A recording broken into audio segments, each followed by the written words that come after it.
அஸ்ஸலாமு அலைக்கும் வரஹ்மத்துல்லாஹி வபரகாத்துஹு. அன்பர்களே, எது ஆடம்பரம், எது வரம்பு மீறல்? இந்த முக்கியமான கேள்வி எல்லாருக்குள்ளேயும் இருந்துகிட்டே இருக்கு. முஸ்லிம்களை பொறுத்த வரைக்கும் அவங்க தீன்ல எவ்வளவுக்கு எவ்வளவு ஈடுபாடா இருக்கிறாங்களோ அந்த அளவுக்கு அவங்களுக்குள்ள வரக்கூடிய ஒரு கேள்வி. கொஞ்சம் பணம் இருக்கும், சொத்துக்கள் அதிகமா இருக்கும், வருமானங்கள் அதிகமா வரும். அப்ப இதை வச்சு நம்ம எப்படி வாழ்றோம்? ஏன்னா இஸ்லாத்தை பொறுத்த வரைக்கும் எளிமையா தான் இருக்கணும் அப்படின்னு சொல்லி கொடுக்கப்பட்டிருக்கிறதுனால மிகப்பெரிய அளவுல இந்த ஒரு கேள்வி ஒரு நெருடலாவே இருந்துகிட்டு இருக்கு சில முஸ்லிம்களுக்கு. நம்ம ஆடம்பரமான வாழ்க்கை வாழவே கூடாதா அப்படிங்கிற ஒரு கேள்வி அவங்களுக்குள்ள இருந்துகிட்டே இருக்கு. நல்ல ஒரு லக்ஸுரியஸான ஒரு லைஃப் வாழணும்னு ஆசைப்படுறோம், எங்ககிட்ட பணம் இருக்கு அப்படின்னு சொன்னா உங்களுடைய உழைப்பில் கிடைத்த செல்வத்தை வைத்து நீங்க தாராளமாக அப்படி வாழ்றதுங்கிறது மிக நிச்சயமாக இறைவனால் வெறுக்கப்பட்ட ஒன்றாகவே இருக்காது. உலகத்துடைய அத்தனை பொருட்களையும் ஹலாலான முறையில் நீங்க பயன்படுத்திக்கிறதுக்கு இறைவனால் முழுமையாக அனுமதி கொடுக்கப்பட்டவராகத்தான் நீங்கள் இருக்கிறீர்கள் அப்படிங்கிறது தான் இந்த குர்ஆனையும் இறை தூதர் அவர்களுடைய பொன்மொழிகளையும் வைத்து நாம புரிந்து கொள்ளக்கூடிய ஒரு செய்தி. விசாலமான ஒரு வீட்டை நம்ம கட்டலாமா, பார்க்கறதுக்கு நல்லா பெருசா அப்படியே கண் கவரக்கூடிய அளவிற்கு அதுல கலைநயமான விஷயங்களை செய்யலாமா அப்படின்னா இது எல்லாத்துக்கும் மார்க்கம் மிக நிச்சயமாக அனுமதி கொடுத்திருக்கு அப்படிங்கிறது தான் நமக்கு கிடைக்கக்கூடிய பதில். நபி ஸல்லல்லாஹு அலைஹி வஸல்லம் அவர்கள் கூட விசாலமான ஒரு வீட்டுல நம்ம வசிக்கணும் அப்படின்லாம் ஆசைப்பட்டாங்க. ஆனா அவங்க கடைசி வரைக்கும் எப்படி இருந்தாங்கிறது தெரியும்.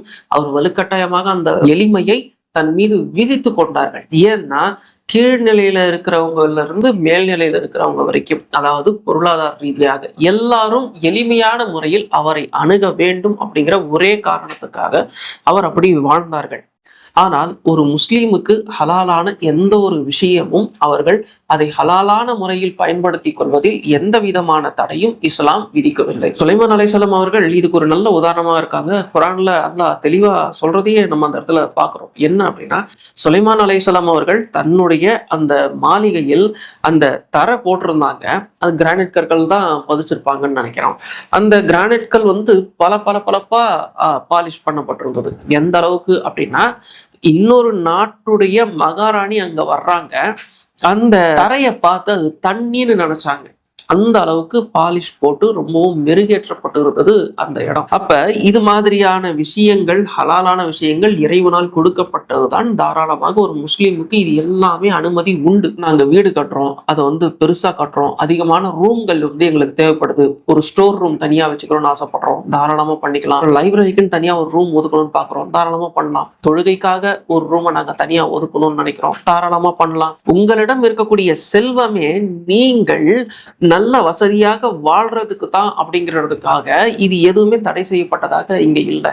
அப்ப எதுதான் வரம்பு மீறலா இருக்குது அப்படின்னு பார்த்தோம்னா, தண்ட செலவு பண்றாங்க இல்லையா, இதுதான் இறைவனால வெறுக்கப்படுகிறது. தேவையில்லாத செலவுகள் செய்து பொருட்களும் வீணடிக்கப்பட்டு உங்களுடைய செலவுகளும் வீணாவதைத்தான் இறைவன் தடை செய்திருக்கிறார் அப்படிங்கிற ஒரு விஷயத்த நாம தெரிஞ்சு கொண்டுக்கிறோம்.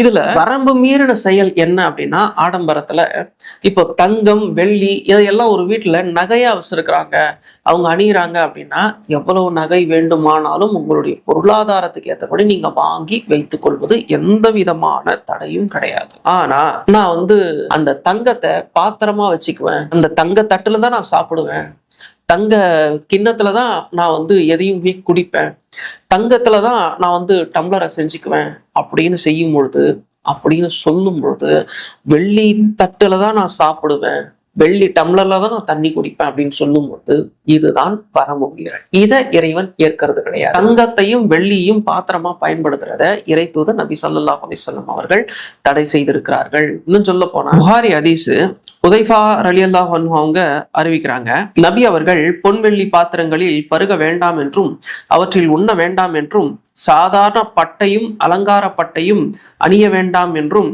பட்டின் மீது அமர வேண்டாம் என்றும் எங்களுக்கு தடை விதித்தார்கள். மேலும் கூறினார்கள், அவை இம்மையில் அவர்களுக்கும் மறுமையில் நமக்கும் உரியவை அப்படின்னு சொல்லியிருக்கிறாங்க. அதாவது இந்த தங்கம் வெள்ளி பாத்திரங்கள்ல நாம எதவும் பயன்படுத்த வேண்டாம். அதே மாதிரி சாதாரண பட்டா இருக்கட்டும், இல்ல ரொம்பவும் காஸ்ட்லியான பட்டா இருக்கட்டும், அதையும் நீங்க உடுத்த வேண்டாம். அந்த பட்டை விரிப்பா விரிச்சு அது மேல கூட அமர வேண்டாம். அப்படி நீங்க செஞ்சீங்க அப்படின்னா அது உங்களுக்கு ரொம்பவும் தவறான ஒரு விஷயம். இது இம்மையில முஸ்லிம் அல்லாதவர்களுக்கும் மறுமையில் முஸ்லிம்களுக்காகவும் இறைவன் வைத்திருக்கிறான் அப்படின்னு இறைத்தூதர் நபிகள் நாயகம் ஸல்லல்லாஹு அலைஹி வஸல்லம் அவர்கள் சொல்றாங்க. ஆக வரம்பு மீறலை கூட இறைத்தூதர் நபி ஸல்லல்லாஹு அலைஹி வஸல்லம் அவர்கள் மிக தெளிவாக சொல்லியிருக்கிறார்கள் அப்படிங்கிற ஒரு விஷயத்தை பார்க்கிறோம். இன்னொரு இது என்ன அப்படின்னா, இமாம் கசாலி ரஹமத்துல்லாஹி அலைஹி அவங்க ஒரு விஷயத்த அழகா சொல்றாங்க. இது சம்பந்தமா, தீனாரையும் திர்ஹத்தையும் பயன்படுத்தி தங்கம் வெள்ளி பாத்திரங்களை வாங்குபவர்கள் அனைவரும் நிச்சயமாக அல்லாவின் கருணைக்கு நன்றி கொன்றவர்களாகவே நடந்து கொள்ளுகிறார்கள். அவற்றை சேமித்து வைப்பவர்களை விட இவர்கள் மோசமானவர்கள். உயர் பதவியில் இருக்கும் அதிபர் ஒருவரிடம் சாதாரண தொழிலாளியை போன்று தெருவை சுத்தம் செய்யுமாறும் குப்பைகளை அள்ளுமாறும் கீழ்த்தரமான செயல்களை செய்யுமாறும் கூறுவதை போன்றதாகும் இதுவும். அதாவது இமாம் கசாலி ரஹ்மத்துல்லாஹி அலைஹி அவர்கள் என்ன சொல்றாங்க அப்படின்னு சொன்னா, நீங்க காசு கொடுத்து அந்த தங்கத்தையும் வெள்ளியையும் பாத்திரங்களா வாங்கும் பொழுது நீங்க இறைவனுடைய கருணையை கொண்டுடுறீங்க.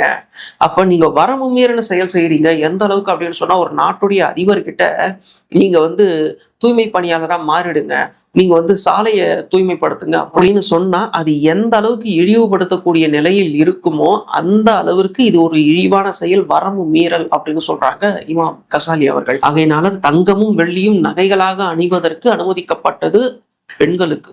ஆண்களுக்கு அது தடை செய்யப்பட்ட ஒரு விஷயமா இருக்கு. அது மறுமையில் ஆண்களுக்கும் கிடைக்கும் அப்படின்னு இறைத்தூதர் நபி ஸல்லல்லாஹு அலைஹி வஸல்லம் அவர்கள் சொல்றாங்க. அப்ப ஆடம்பரம் அப்படின்னு சொல்லும் பொழுது அதுல இருக்கக்கூடிய வரம்பு மீறல் என்னங்கிறது இப்ப உங்களுக்கு புரிஞ்சிருக்கும். அதே மாதிரி ஒரு திருமணம் நடத்தும் பொழுது கூட அந்த திருமணம் எளிமையா நடத்தணும் அப்படின்னு செஞ்சு அது பல பேர் குழப்பமடையக்கூடிய ஒரு நிகழ்வெல்லாம் இப்போ நம்ம பார்க்கிறோம். விருந்து அப்படிங்கிறது அவர்களுடைய பொருளாதாரத்துக்கு உட்பட்டது. அப்ப திருமணம் அப்படிங்கிற அந்த ஒரு நிகழ்வுல சில பேர் தங்களுடைய அந்த பொருளாதாரத்துக்கு உட்பட்டு ஒரு டீயும் பிஸ்கெட்டும் மட்டுமே விருந்தாக கொடுக்குறாங்க அப்படின்னா இது 100% தவறாகாது. இன்னும் சில பேர் அது பிரியாணி தான் நாங்க போட விரும்புறோம், பிரியாணியை தான் நாங்க விருந்தா பரிமாற விரும்புறோம் அப்படின்னு சொல்லி அவர்களுடைய பொருளாதாரத்துக்கு உட்பட்டு அதை செய்யறாங்க அப்படின்னா அதுவும் 100% ஏற்றுக்கொள்ளப்பட வேண்டிய ஒரு விஷயமாகத்தான் இருக்கிறது. அப்போ இங்க எது வரம்பு மீறல் அப்படின்னு நம்ம பார்த்தோம்னு சொன்னா, அந்த திருமணம் அப்படிங்கிற அந்த ஒரு விஷயம் பிரம்மாண்டமாக நடத்தப்பட்டு அது ஒரு விழாவா கொண்டாடப்பட்டு அது அதிகமான செலவுகளை ஏற்படுத்தும் பொழுது அது இறைவனால் வெறுக்கப்பட்ட ஒரு விஷயமா இருக்கு. இறை தூதரால் அது ஏற்கப்படாத ஒரு விஷயமாக இருக்கிறது. இப்போ ஒரு திருமணத்துக்கு நம்ம போறோம்னு சொன்னா உள்ள நுழையும் போதே அங்க கம்பல்சரி நம்ம பார்க்கக்கூடிய அந்த காட்சிகள் எப்படிப்பட்டதா இருக்குது அப்படின்னா, இந்த வெல்கம் ட்ரிங்க் அப்படிங்கிற பேர்ல 2-3 விஷயங்கள் அங்க வச்சிருப்பாங்க. இது போக பழங்களை கட் பண்ணி அது ஒரு சாலடா கொடுப்பாங்க, ஃப்ரூட் சாலட் அப்படின்னு. இது போக ஒரு பக்கம் பஞ்சு மிட்டாய், இன்னொரு பக்கம் பாப்கார்ன். இதெல்லாம் வரம்பு மீறலுக்குள்ள வரும் அப்படிங்கிறத கவனத்துல கொள்ளணும். இப்போ உணவுன்னு சொல்லும் போது ஒரு பிரச்சனையும் இல்லை. அங்க பிரியாணி தான் அங்க 100% இருக்கும்னு வைக்கலாம்.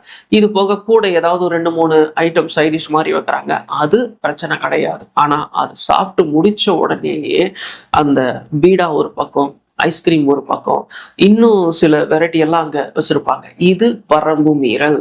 இது இஸ்லாம் ஏற்காதது. இறை தூதர் அவர்களால் இது ஏற்றுக்கொள்ளப்படாதது. இது மிக நிச்சயமாக அத்துமீறின. இது ஏன் வரம்பு மீறல்ல வருது அப்படின்னா, ஒருத்தர் செய்யும் போது இன்னொருத்தர் செய்யல அப்படின்னா அது அவருடைய அந்த பிரஸ்டீஜ், அதாவது கௌரவ பிரச்சனையா இது மாறுது.